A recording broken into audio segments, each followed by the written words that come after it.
नमस्कार दोस्तों, गौतम बुद्ध समझदारी से जीवन जीने, सेहत का ध्यान रखने, क्रोध न करने, आध्यात्मिक जीवन जीने और किसी भी तरह की हिंसा न करने तथा जीवन में त्याग को अपनाने की सीख देते हैं। तो आइए जानते हैं भगवान बुद्ध के 10 खास उपदेश। नंबर 1, दूसरों का बुरा न करें। अपनी प्राण रक्षा के लिए भी जानबूझकर किसी प्राणी का वध न करें। जहां मन हिंसा से मुद्दता है वहां दुहक अवश्य ही शांत हो जाता है। नंबर 2, सत्य के बारे में 3 चीजें ज्यादा देर तक छुपी नहीं रह सकती। वे हैं सूर्य, चंद्रमा और सत्य। जिस तरह सूर्य रोज प्रत्यक्ष दिखाई देता है, चंद्रमा भी दिखाई देता है, उसी तरह सत्य कभी न कभी सामने आ ही जाता है। असत्य को अपने आचरण में न उतारें, उससे दूर रहने में ही मनुष्य की भलाई है। नंबर 3, जीवन का उद्देश्य सही रखें। जीवन में किसी उद्देश्य या लक्ष्य तक पहुंचने से ज्यादा महत्वपूर्ण उस यात्रा को अच्छे से संपन्न करना होता है। नंबर 4, प्रेम का मार्ग अपनाएं। बुराई से बुराई कभी खत्म नहीं होती। घृणा को तो केवल प्रेम द्वारा ही समाप्त किया जा सकता है, यह एक अटूट सत्य है। नंबर 5, खुद जैसा औरों को समझना। जैसे मैं हूं वैसे ही वे हैं और जैसे वे हैं वैसा ही मैं हूं। इस प्रकार सबको अपने जैसा समझकर न किसी को मारें न मारने को प्रेरित करें। नंबर 6, स्वयं पर विजय। जीवन में हजारों लड़ाइयां जीतने से अच्छा है कि तुम स्वयं पर विजय प्राप्त कर लो, फिर जीत हमेशा तुम्हारी होगी, इसे तुमसे कोई नहीं छीन सकता। नंबर 7, दूसरों को सुख दें। मनुष्य यह विचार किया करता है कि मुझे जीने की इच्छा है, मरने की नहीं। सुख की इच्छा है, दुख की नहीं। यदि मैं अपनी ही तरह सुख की इच्छा करने वाले प्राणी को मार डालूं, तो क्या यह बात उसे अच्छी लगेगी? इसलिए मनुष्य को प्राणीघात से स्वयं तो विरत हो ही जाना चाहिए। उसे दूसरों को भी हिंसा से विरत कराने का प्रयत्न करना चाहिए। नंबर 8, बैर भाव न रखें। वैरियों के प्रति वैर रहित होकर हम कैसा आनंदमय जीवन बिता रहे हैं। वैरी मनुष्यों के बीच अवैरी होकर विहार कर रहे हैं। नंबर 9, पशु हिंसा से बचें। पहले 3 ही रोग थे, इच्छा, क्षुधा और बुढ़ापा। पशु हिंसा के बढ़ते बढ़ते वे 98 हो गए। ये याजक, ये पुरोहित निर्दोष पशुओं का वध कराते हैं, धर्म का ध्वंस करते हैं। यज्ञ के नाम पर की गई यह पशु हिंसा निश्चय ही निंदित और नीच कर्म है। प्राचीन पंडितों ने ऐसे याजकों की निंदा की है। नंबर 10, चर्म धारण न करें। भगवान बोले, भिक्षुओं, महाचर्मों को सिंह, बाघ और चीते के चर्म को नहीं धारण करना चाहिए। जो धारण करे उसे दुक्कट दुष्कृत का दोष होता है। दोस्तों, वीडियो अच्छी लगी तो एक लाइक और चैनल को सब्सक्राइब जरूर करें। धन्यवाद। हमारे ऋषि मुनियों का कहना है कि आप चाहें तो हवा में तैर सकते हैं, पानी पर चल सकते हैं, पूरी दुनिया जीत सकते हैं, लेकिन अपने मन की चाल समझना इन सब कामों से कठिन काम होता है। आपने कभी ख्याल किया होगा कि आप जो काम करना चाहते हैं, आपका मन उससे उल्टा काम करता है। उदाहरण के लिए, अगर आप सिगरेट पीना छोड़ना चाहते हैं, आप खुद से दृढ़ निश्चय भी लेते हैं, लेकिन कुछ ही समय बाद आपका मन आपको खींचकर वापस उसी सिगरेट के पास लाकर खड़ा कर देता है। और ये बात सिर्फ सिगरेट पर लागू नहीं होती। हमारे जीवन में, हम सब के जीवन में बहुत सारे ऐसे काम होते हैं, ऐसी आदतें होती हैं जिन्हें हम छोड़ना चाहते हैं, लेकिन हम चाहकर भी उन आदतों को छोड़ नहीं पाते हैं। लेकिन अगर हम प्रयास करके अपने मन के दृष्टा बन जाते हैं, उसके साक्षी बन जाते हैं, तो हम अपने मन की चाल को पकड़ सकते हैं। और अगर एक बार हमें अपने मन की चाल पकड़ में आ जाए, तो फिर हम कोई भी आदत छोड़ सकते हैं, या फिर इसके उलट कोई भी आदत अपना सकते हैं, जैसे कि ब्रह्म मुहूर्त में उठने की, या फिर कोई भी ऐसा काम जिसे करने में हमें आलस्य आता है। क्योंकि हमारी आदतों के पीछे मूलभूत बिंदु हमारा मन ही होता है, और हम उसे ही नज़रअंदाज करके चलते रहते हैं, और बाद में पछताने के सिवाय हमारे पास कोई चारा नहीं बचता। आज की जो बोध कहानी मैं आपको सुनाने जा रहा हूँ, उसमें आपको कुछ ऐसे तरीके पता चलेंगे जिससे कि आप अपने मन की चाल को भली भांति पकड़ सकते हैं, उसको जान सकते हैं, उसका निरीक्षण कर सकते हैं, और उसके बाद अपनी आदतों में बदलाव कर सकते हैं। एक बार एक वाचाल शिष्य एक गुरु के आश्रम में शिक्षा ग्रहण करने के लिए आया हुआ था। वो शिष्य अपने गुरु की बात कम सुनता था, लेकिन अपनी बात बताने में वो बहुत उत्सुक रहता था। एक दिन गुरु ध्यान पर चर्चा कर रहे थे। ध्यान किस प्रकार किया जाता है और ध्यान का क्या महत्व होता है, इसी पर चर्चा चल रही थी। आश्रम के सभी शिष्य मौन होकर अपने गुरु की बातों को सुन रहे थे। गुरु उनको समझा रहे थे कि आप किसी भी प्रकार का ध्यान करते हो, लेकिन ध्यान की गहराइयों में जाने के लिए आपको अपने मन के अंदर प्रेम जागृत करना होगा। ध्यान करते समय आपको निरंतर अपने मन का निरीक्षण करना होगा कि आपके मन के अंदर किस प्रकार के विचार आते हैं। गुरु अपनी बात पूरी कर पाते इससे पहले ही वो वाचाल शिष्य बीच में ही बोल पड़ा। उसने कहा, गुरुजी, मैं बहुत दिनों से अपने मन का निरीक्षण कर रहा हूँ।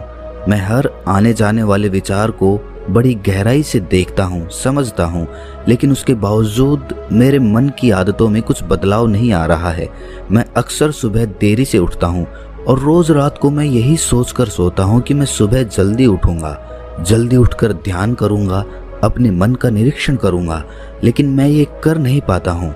मैंने अपने साथी शिष्यों से भी इस बारे में चर्चा की, लेकिन उनके पास भी इसका कोई जवाब नहीं है। इस आश्रम में कोई एक दूसरे से बात ही नहीं करना चाहता। सब लोग चुपचाप रहते हैं, कोई चर्चा नहीं होती। ऐसे हम अपने मन को कैसे समझ पाएंगे, उसका निरीक्षण कैसे कर पाएंगे? जब तक हम अपने मन के विचारों का, अपने मन की आदतों का एक दूसरे के सामने जिक्र नहीं करेंगे, उसकी चर्चा नहीं करेंगे, उस पर बहस नहीं करेंगे, तब तक हम चुप रहकर अपने मन को कैसे समझ पाएंगे?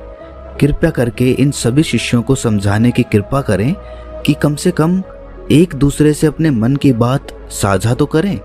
उनके मन में क्या विचार चलते हैं, ध्यान में उनके अंदर क्या बदलाव आता है, वो क्या महसूस करते हैं ध्यान करते वक्त।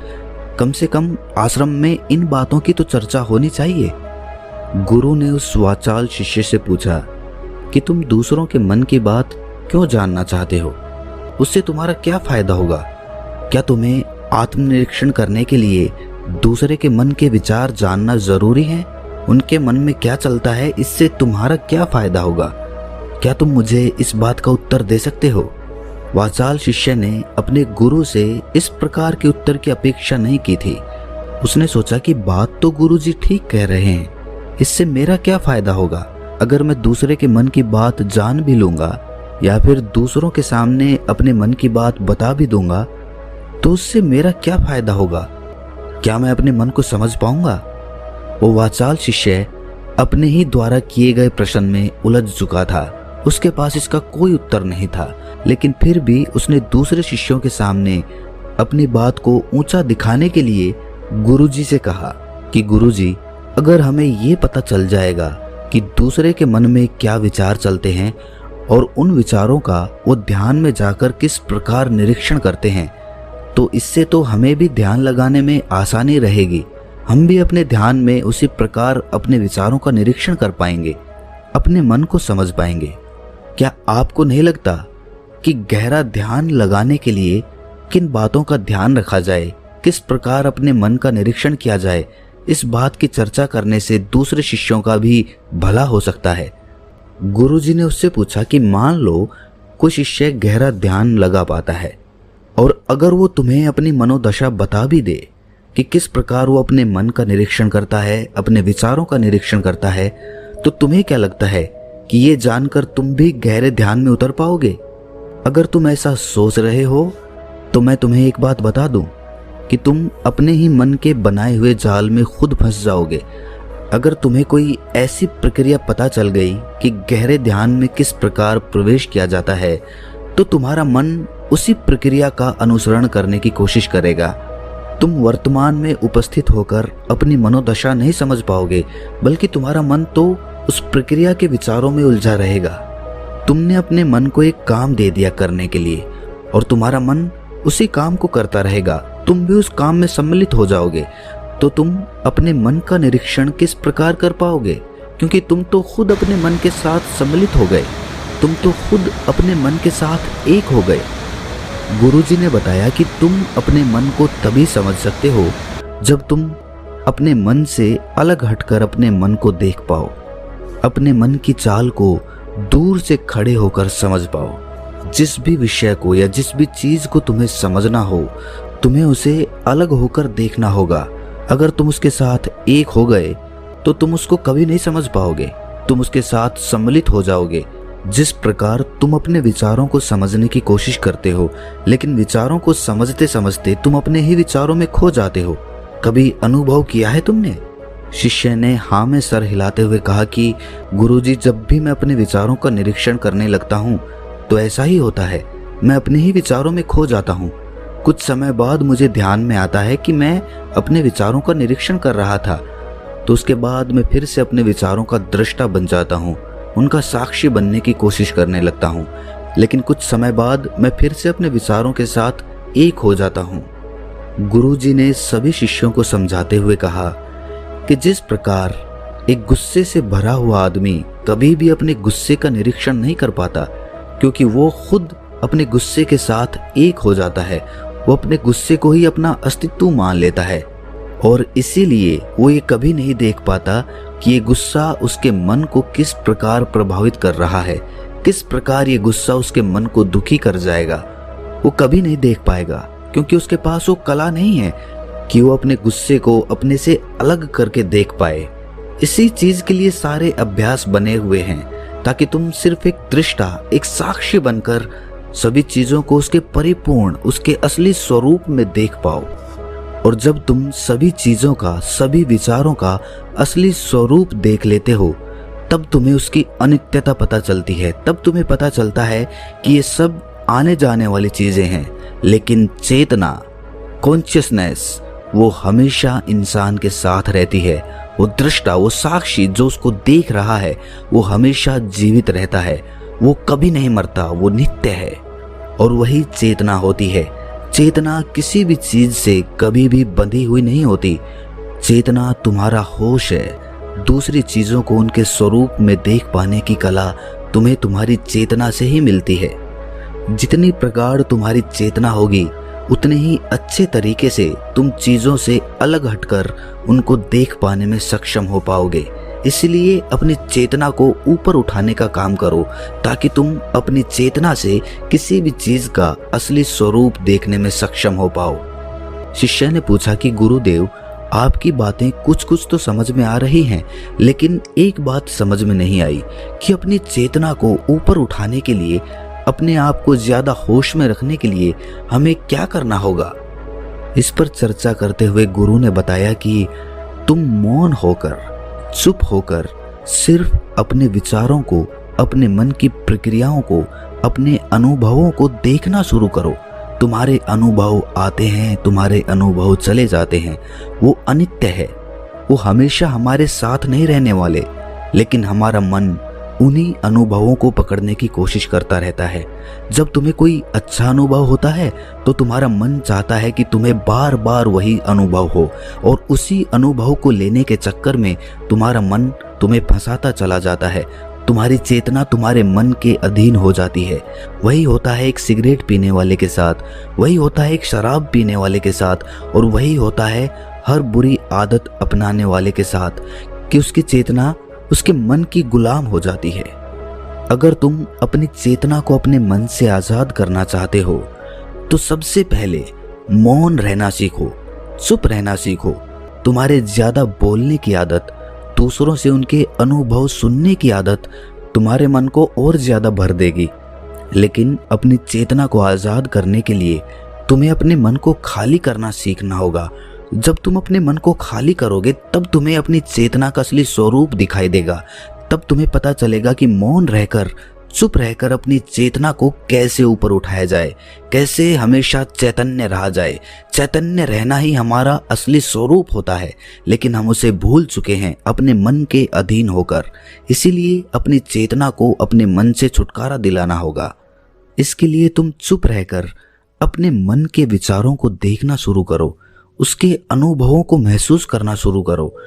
जब तुम अपने मन के साक्षी हो जाते हो, अपने मन के दृष्टा हो जाते हो, उसे देखने वाले हो जाते हो, तब तुम्हें पता चलता है कि तुम्हारे मन में एक विचार जाता है तो दूसरा आ जाता है, दूसरा जाता है तो तीसरा आ जाता है, और इस प्रकार जिस तरह सड़क पर भीड़ चल रही होती है, लोगों का हुजूम चल रहा होता है, एक आदमी जाता है तो दूसरा आता है, दूसरा जाता है तो तीसरा आता है, उसी प्रकार हमारे मन की भूमि में अनेकों अनेक विचार आते और जाते रहते हैं। लेकिन धीरे धीरे हम उनसे जुड़ते नहीं हैं, उनके साथ बहने नहीं लग जाते, उनके साथ खो नहीं जाते, बल्कि उनको साक्षी होकर बस देखते रहते हैं। और देखते देखते धीरे धीरे वो सभी विचार विलीन होने लगते हैं और उसके बाद हमारे मन की भूमि पूरी तरह से खाली हो जाती है। और अब हमें पहली बार अपने चैतन्य होने का पता चलता है। हमें पता चलता है कि हमारी चेतना ही हमारा असली आनंद है, वही हमारा स्वरूप है। और उसके लिए अपने मन की भूमि से खरपतवार हटानी जरूरी होती है। उसके लिए मेहनत नहीं करनी, बस उन विचारों को देखते रहना है। एक विचार जाता है तो दूसरा आता है, दूसरा जाता है तो तीसरा आता है। बस देखते रहो, साक्षी बने रहो, दृष्टा बने रहो और देखते देखते वो विचार विलीन हो जाते हैं। लेकिन इसके लिए तुम्हें चुप रहकर अभ्यास करना होगा, चुप रहकर अपने विचारों का आत्मनिरीक्षण करना होगा, अपने मन की भावनाओं को समझना होगा। कब तुम्हें गुस्सा आता है, कब तुम्हें खुशी होती है, उसे अलग खड़े होकर देखना होगा। जब भी हमें गुस्सा आता है या खुशी होती है या किसी से घृणा होती है तो हम तत्क्षण उत्तेजित हो जाते हैं और उत्तेजना की वजह से ही हम उन भावनाओं को अलग होकर देख नहीं पाते हैं। लेकिन अगर हम उत्तेजित ना हों, शांत रहें, शिथिल रहें, तो हम अपने मन की भावनाओं को समझ सकते हैं, उनको जान सकते हैं। और जब हम अपने मन की भावनाओं को जानने लगते हैं तब हमें पता चलता है कि कोई भी भाव हमेशा नहीं रहता। एक भाव जाता है तो दूसरा चला आता है। खुशी हमेशा नहीं रहती, दुख हमेशा नहीं रहता, गुस्सा हमेशा नहीं आता, घृणा हमेशा नहीं होती। जब इन बातों को हम समझने लगते हैं तो ये सारे भाव हमारे अंदर से विलीन होने लगते हैं और सिर्फ एक प्रेम, एक आनंद हमारे अंदर बच जाता है। उसे ही हम परमानंद कहते हैं और वही हमारा असली स्वरूप होता है। इसीलिए अपने मन की चाल में तुम खुद मत फंस जाना। अपने मन की चाल को दूर खड़े होकर बस देखते रहना और देखते देखते वो चाल, तुम्हारा मन पूरी तरह से विलीन हो जाएगा। और जब कोई मन नहीं बचेगा तभी हम हर चीज में अपना मन लगा सकते हैं, हर काम को पूरे ध्यान पूर्वक कर सकते हैं। असल में मन का विलीन होना ही ध्यान में प्रवेश होता है। जब तक हमारा मन हावी होता है तब तक हम ध्यान में प्रवेश नहीं कर पाते, क्योंकि हमारा मन करेगा तब हम ध्यान करेंगे और जब हमारा मन नहीं करेगा तब हम ध्यान नहीं करेंगे। और ऐसा हर काम में लागू होता है। लेकिन एक बार अगर हमारा मन विलीन हो जाता है तो हम हर काम में ध्यान लगा सकते हैं और ध्यान ही हमारा असली स्वरूप बन जाता है, वही चेतना बन जाती है। इस ज्ञान भरी चर्चा को सुनकर सभी शिष्य प्रसन्न हो गए, लेकिन गुरु ने उन्हें चेतावनी देते हुए कहा कि तुम प्रसन्न हो रहे हो, ये भी तुम्हारे मन की एक भावना है। तुम्हें ये बातें सुनने में मजा आ रहा है, इसीलिए तुम प्रसन्न हो रहे हो। लेकिन ये बातें हमेशा कोई तुम्हें नहीं सुनाएगा और इसी वजह से तुम्हारा मन हमेशा प्रसन्न नहीं रह पाएगा। अगर तुम्हें असली आनंद की खोज करनी है, ऐसी प्रसन्नता हासिल करनी है जो कभी विलीन ना हो, तो तुम शांत होकर, मौन होकर, भावना रहित होकर अपने विचारों और अपनी भावनाओं को देखना शुरू करो।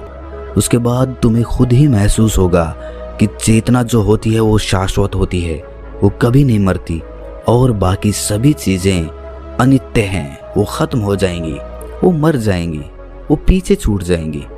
कोई भी चीज इस संसार में शाश्वत नहीं होती सिवाय हमारी चेतना के। जब हमारे प्राण छूटते हैं तो हमारे शरीर से सबसे पहले हमारी चेतना ही निकलती है, इसीलिए चेतना कभी नहीं मरती। गुरु ने सभी को निर्देश देते हुए कहा कि आज हम मौन रहकर अपने मन के विचारों और उसकी भावनाओं पर ध्यान लगाएंगे, उसके साथ सम्मिलित नहीं होंगे, बस उसे दूर से खड़े होकर देखते रहेंगे। थोड़ा कठिन है, लेकिन अभ्यास करने से तुम इसमें पारंगत हो जाओगे। और इसके बाद गुरु ने सभी को ध्यान लगाने का संकेत किया। तो दोस्तों, कैसी लगी ये कहानी आपको? कमेंट सेक्शन में ज़रूर बताना और अच्छी लगी हो तो इस चैनल को सब्सक्राइब करके नोटिफिकेशन बेल को ज़रूर प्रेस कर देना। तो मिलते हैं किसी अगली कहानी में, तब तक के लिए अपना ख्याल। नमस्कार दोस्तों, गौतम बुद्ध समझदारी से जीवन जीने, सेहत का ध्यान रखने, क्रोध न करने, आध्यात्मिक जीवन जीने और किसी भी तरह की हिंसा न करने तथा जीवन में त्याग को अपनाने की सीख देते हैं। तो आइए जानते हैं भगवान बुद्ध के 10 खास उपदेश। नंबर 1, दूसरों का बुरा न करें। अपनी प्राण रक्षा के लिए भी जानबूझकर किसी प्राणी का वध न करें। जहां मन हिंसा से मुद्दता है वहां दुहक अवश्य ही शांत हो जाता है। नंबर 2, सत्य के बारे में 3 चीजें ज्यादा देर तक छुपी नहीं रह सकती। वे हैं सूर्य, चंद्रमा और सत्य। जिस तरह सूर्य रोज प्रत्यक्ष दिखाई देता है, चंद्रमा भी दिखाई देता है, उसी तरह सत्य कभी न कभी सामने आ ही जाता है। असत्य को अपने आचरण में न उतारें, उससे दूर रहने में ही मनुष्य की भलाई है। नंबर 3, जीवन का उद्देश्य सही रखें। जीवन में किसी उद्देश्य या लक्ष्य तक पहुंचने से ज्यादा महत्वपूर्ण उस यात्रा को अच्छे से संपन्न करना होता है। नंबर 4, प्रेम का मार्ग अपनाएं। बुराई से बुराई कभी खत्म नहीं होती। घृणा को तो केवल प्रेम द्वारा ही समाप्त किया जा सकता है, यह एक अटूट सत्य है। नंबर 5, खुद जैसा औरों को समझना। जैसे मैं हूं वैसे ही वे हैं और जैसे वे हैं वैसा ही मैं हूं। इस प्रकार सबको अपने जैसा समझकर न किसी को मारें न मारने को प्रेरित करें। नंबर 6, स्वयं पर विजय। जीवन में हजारों लड़ाइयां जीतने से अच्छा है कि तुम स्वयं पर विजय प्राप्त कर लो, फिर जीत हमेशा तुम्हारी होगी, इसे तुमसे कोई नहीं छीन सकता। नंबर 7, दूसरों को सुख दें। मनुष्य यह विचार किया करता है कि मुझे जीने की इच्छा है, मरने की नहीं। सुख की इच्छा है, दुख की नहीं। यदि मैं अपनी ही तरह सुख की इच्छा करने वाले प्राणी को मार डालूं तो क्या यह बात उसे अच्छी लगेगी? इसलिए मनुष्य को प्राणी घात से स्वयं तो विरत हो ही जाना चाहिए। उसे दूसरों को भी हिंसा से विरत कराने का प्रयत्न करना चाहिए। नंबर 8, बैर भाव न रखें। वैरियों के प्रति वैर रहित होकर हम कैसा आनंदमय जीवन बिता रहे हैं। वैरी मनुष्यों के बीच अवैरी होकर विहार कर रहे हैं। नंबर 9, पशु हिंसा से बचें। पहले 3 ही रोग थे, इच्छा, क्षुधा और बुढ़ापा। पशु हिंसा के बढ़ते बढ़ते वे 98वें हो गए। ये याजक, ये पुरोहित निर्दोष पशुओं का वध कराते हैं, धर्म का ध्वंस करते हैं। यज्ञ के नाम पर की गई यह पशु हिंसा निश्चय ही निंदित और नीच कर्म है। प्राचीन पंडितों ने ऐसे याजकों की निंदा की है। नंबर 10, चर्म धारण न करें। भगवान बोले, भिक्षुओं, महाचर्मों को, सिंह, बाघ और चीते के चर्म को नहीं धारण करना चाहिए। जो धारण करे उसे दुष्कृत का दोष होता है। दोस्तों, वीडियो अच्छी लगी तो एक लाइक और चैनल को सब्सक्राइब जरूर करें। धन्यवाद।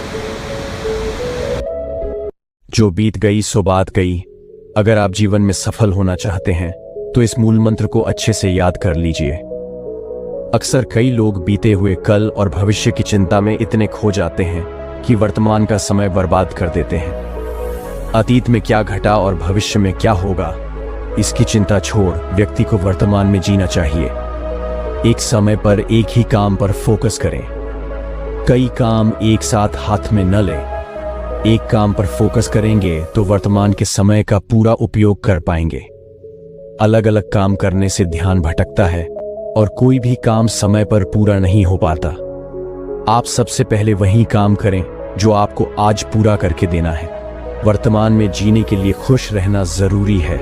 हर दिन नई संभावनाओं से भरा है। इसकी शुरुआत मुस्कान के साथ करें।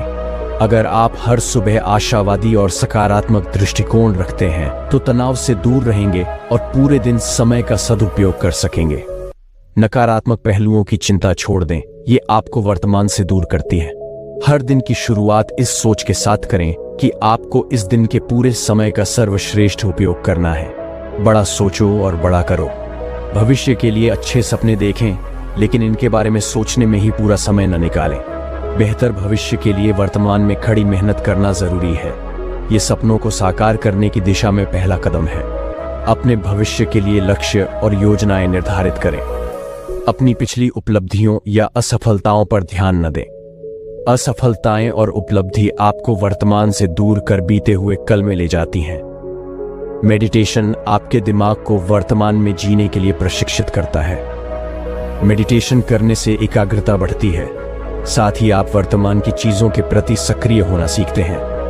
बीते वक्त की चिंता से बचने के लिए आप कुछ दिनों के लिए अपनी दिनचर्या में बदलाव कर सकते हैं। लगातार काम के बीच थोड़ा ब्रेक लें।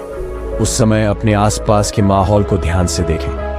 अपने काम करने के तरीके को भी बदलें और उसे थोड़ा रुचिपूर्ण बनाएं।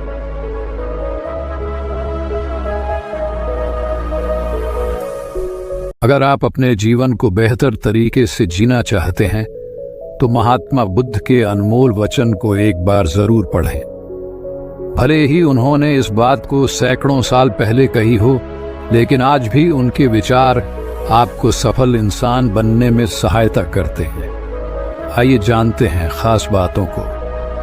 गौतम बुद्ध कहते हैं, अपने जीवन में दूसरों से लड़ाई लड़ने से अच्छा है तुम खुद पर जीत हासिल कर लो। इससे तुम्हें कभी कोई दिक्कत नहीं आएगी, हमेशा जीत तुम्हारी ही रहेगी। अगर तुमने इसे अपना लिया तो तुम्हें कोई पराजित नहीं कर सकता। गौतम बुद्ध के अनुसार जीवन में 3 चीजें कभी भी आप छुपा कर नहीं रख सकते हैं। वो है सूर्य, चंद्रमा और सत्य। गौतम बुद्ध कहते हैं, कभी भी आप बुराई से बुराई को खत्म नहीं कर सकते। इसे खत्म करने के लिए आपको प्रेम का सहारा लेना पड़ता है। प्रेम से दुनिया की हर बड़ी चीजों को जीता जा सकता है। सत्य के मार्ग पर चलने वाला व्यक्ति 2 ही गलतियां कर सकता है, या तो पूरा रास्ता चलेगा या फिर वह चलना ही नहीं शुरू करेगा। भविष्य के बारे में सपने देखकर अभी से मत उलझो, और भूतकाल के समय को याद करके पछताने से अच्छा है अपने वर्तमान में रहो। खुश रहने का सबसे अच्छा